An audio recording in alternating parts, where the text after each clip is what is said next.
Olá, pessoal. Meu nome é Júlia. Como vocês já sabem, eu faço parte do PIBID, Biologia, com a Unifal. Hoje a gente está vindo aqui fazer a correção do PET 6, semana 1, que ela está sendo ao vivo, mas depois a gente vai disponibilizar no YouTube, como a gente sempre faz. Então, vamos iniciar.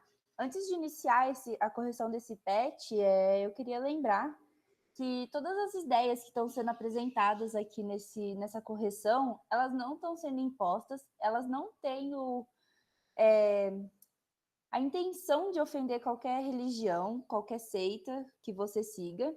Elas são ideias que estão aqui sendo faladas, que foram as ideias estudadas e que hoje elas fazem e fizeram maior sentido para a ciência hoje em dia e como ela caminha. Pode ir. Então, iniciando o PET, a primeira questão, ela pergunta: o que a teoria sintética da evolução adicionou à teoria de Darwin?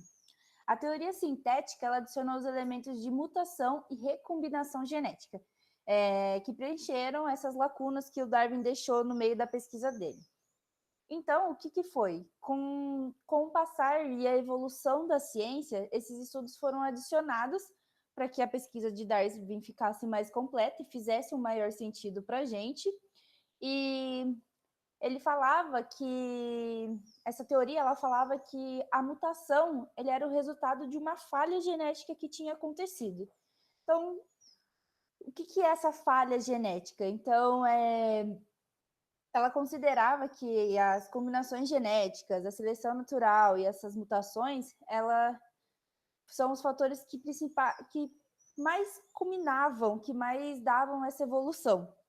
E essa mutação, se caso ela oferecesse alguma vantagem para esse indivíduo, ela continuaria sendo passada para os seus próximos genes, porque haveria reprodução e esse animal que conseguisse se reproduzir com maior excelência, ele conseguiria ir passando seus genes para suas outras crias, para suas próximas gerações.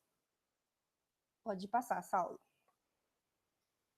A questão 2, ele pede que a gente explique como atua a seleção natural. Então, a seleção natural, ela atua em todos os seres vivos que descendem de um ancestral comum e que o ambiente seleciona os indivíduos melhores adaptados para viver em um determinado lugar e tempo. Isto é, aqueles que forem considerados aptos, eles conseguem se reproduzir mais e deixar mais descendentes. E os indivíduos que não tiverem essa capacidade de sobrevivência, consequentemente, serão extintos. Assim, ao longo das gerações, a seleção natural, ela atua como um mecanismo de evolução sobre os indivíduos que podem manter ou melhorar o grau de adaptação ao meio, que foi basicamente a mesma coisa que foi adicionada na teoria sintética da evolução, né? Então, o que ele pedia, o que ele pregava? Que precisava ter, então, a variabilidade entre esses indivíduos. Então, eles precisavam ter características diferentes entre eles. A reprodução dessas espécies seria melhor para aqueles animais que já estavam há mais tempo adaptados ao seu habitat, ou seja, o lugar que eles viviam. Então, eles conseguiam reproduzir com maior frequência porque eles tinham o domínio daquele lugar. E a hereditariedade, né? Que eram características positivas que seriam passadas de descendentes e descendentes, que ia aumentar, tecnicamente, a presença dessa determinada característica. Então, ou seja, se um animal que ele vive na terra e ele precisa cavar a terra para achar o seu alimento, então ele ia conseguir, com o tempo e com essa geração, ele ia desenvolver, evoluir as suas adaptações para que ele consiga ter maior sucesso na hora que ele precisa achar aquele seu alimento. Então, essas características boas seriam passadas para frente. Características que não ajudariam no seu viver do dia a dia não seriam passadas porque esse animal não teria tanto sucesso, assim, vamos dizer.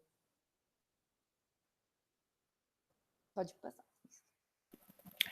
Bom, gente, agora vamos para a questão 3.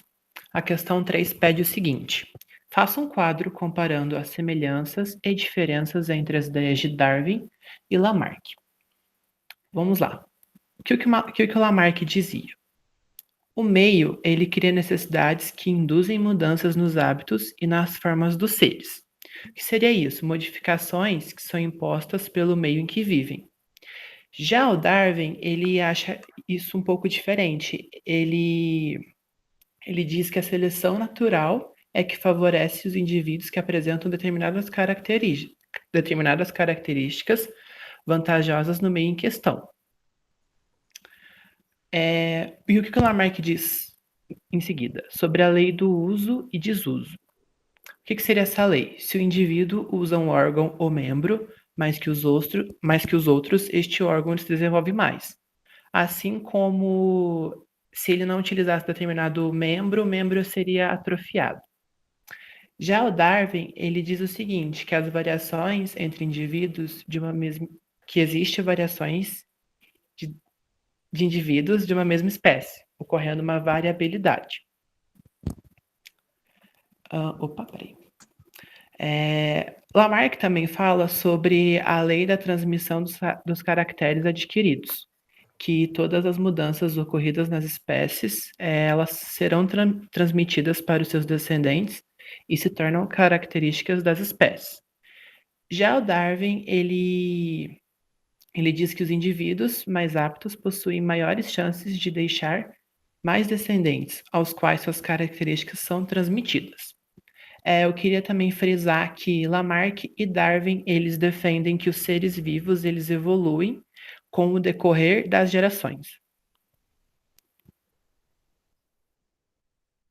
Pois bem, pessoal, dando sequência, a questão 4, ela traz para a gente em que se baseava a teoria do fixismo, né? Então, o fixismo ele é a teoria que admite que as espécies, desde o seu aparecimento, são imutáveis, né? O que isso quer dizer? Elas não sofrem modificações ao longo do tempo, né? Elas são fixas, certo? Saulo, você pode passar, por favor? Obrigado. E por fim, e não menos importante, a questão 5, né? Existem bactérias que conseguem resistir à ação de antibióticos utilizados para contê-los. Explique essa situação do ponto de vista lamarckista e darwinista.